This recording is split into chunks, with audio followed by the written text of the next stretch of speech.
এই যে একটু কিছু। মাশাআল্লাহ, একদম চাঁদের মতো সুন্দর। Thank you. আপনি তো খুশি হন না, আপনাকে বলি নাই। মেয়ে আমাদের পছন্দ হয়েছে। ও, ছেলেকে তো জিজ্ঞেস করিনি, তোর পছন্দ হয়েছে? আলহামদুলিল্লাহ। আলহামদুলিল্লাহ, মেয়ে যেহেতু আমাদের পছন্দ হয়ে গেছে সেহেতু আজকে কাবিনটা করাই ফেলতে চাই। কি বলেন হেকমত সাহেব? ও, আপনাদের ছেলে পছন্দ হয়েছে কিনা সেটা তো শুনলাম না। ছেলেকে কি পছন্দ হয়?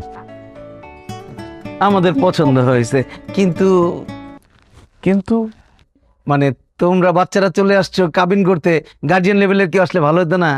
কি বলে, ছেলের বাবা আমি আমি নিজে চলে আসছি, আরো গার্জিয়ান লাগবে?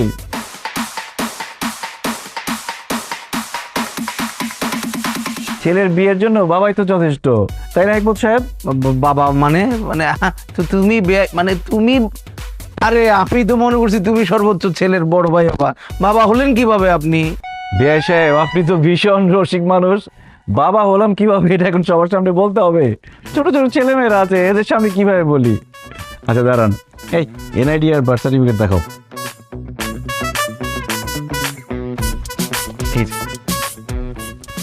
আরেকটা আমার কাছে। এই যে আমাদের দুইজনের এনআইডি আর এই যে আমার ছেলের বার্থ সার্টিফিকেট, দেখেন।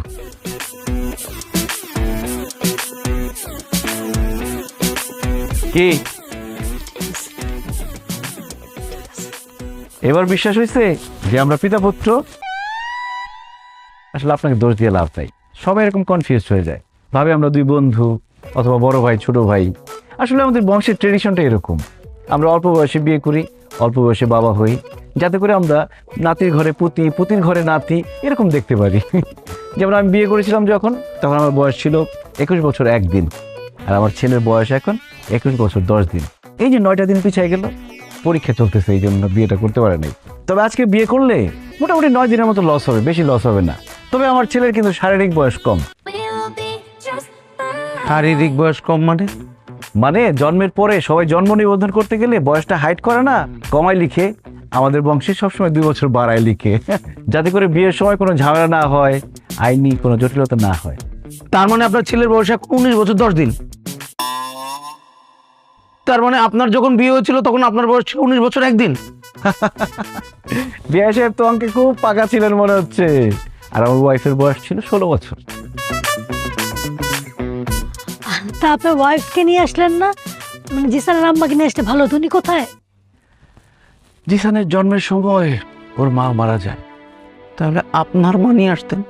আমার জন্মের সময় মারা গেছে আমার আম্মা। এতে মারা যাওয়া ফ্যামিলি। অল্প বয়সে বিয়ে করলে বাচ্চা জন্ম দেওয়ার সময় মায়ের তো একটা মারা যাওয়ার চান্স থাকে। মানে এমন মারা যাওয়া ফ্যামিলির মধ্যে আমার মেয়েকে আমি কেন বিয়ে দিতে যাব? না না না, এই তো ঝামেলার ফ্যামিলি। আমাদের মেয়েরও তো অল্প বয়স, মাত্র 18 বছর 1 দিন হয়েছে। এইখানে তো আমরা আমাদের মেয়েকে বিয়ে দিতে পারি না, মারা যাবে। এই বিয়ে ক্যান্সেল, আমি রাজি না। আমি রাজি।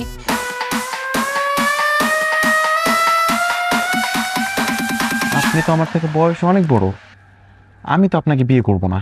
আরে দূর বোকা ছেলে, তোমার কথা বলছি নাকি? তোমার বাবাকে আমার পছন্দ হয়েছে। আমাদের বয়স, হাইট সবকিছু একদম পারফেক্টলি ম্যাচ হবে, একদম রবনে বানাদি জড়ি। এই যে বিয়ে করবেন আমাকে? তোমার বোনকে সামলাও, বাণিজ্য সব শেষ হয়ে যাবে সকাল তাড়াতাড়ি। আই মেনো, একদম চুপ। যা রুমে যা, যা রুমে যা। হ্যাঁ, করেন না বিয়ে প্লিজ, জিসানের মা বানান। খালাম আরে পাগল হয়ে গেছে নাকি বিয়ের জন্য? এই যে নিয়ে যাও বিতরণ। এই ভাই শুনেন, আমরা আপনাদের সাথে কোনো রকম সম্বন্ধ করব না, আপনারা আসতে পারেন, গেটের দিকে যান। যান, ওয়ালাইকুম আসসালাম, যান যান। তোলা এটা কি হলো? আমি কিছু বুঝলাম না। তুলির বিয়ে নাইলে আপনি মানা করবেন ঠিক আছে, কিন্তু আমার বিয়েটা করায় দিতেন। তোমার বোনকে চুপ করানোর কিন্তু থাপ্পড় মারে উঠতে পারি। এই তোমাদের জন্য আমার বিয়ে হচ্ছে না। তোকে বলছি এখানে আসতে, বুঝলাম।